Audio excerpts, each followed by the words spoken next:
درباره آمدن خداوند ما عیسی مسیح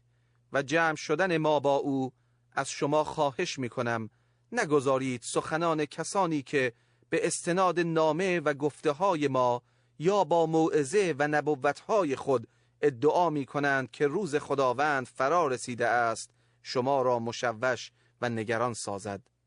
نگذارید هیچ کس به هیچ عنوانی شما را فریب دهد، زیرا آن روز نخواهد آمد مگر اینکه اول شورش عظیمی علیه خدا روی دهد و مظهر شرارت، یعنی آن مردی که از ابتدا مقرر بود به جهنم برود، ظهور کند.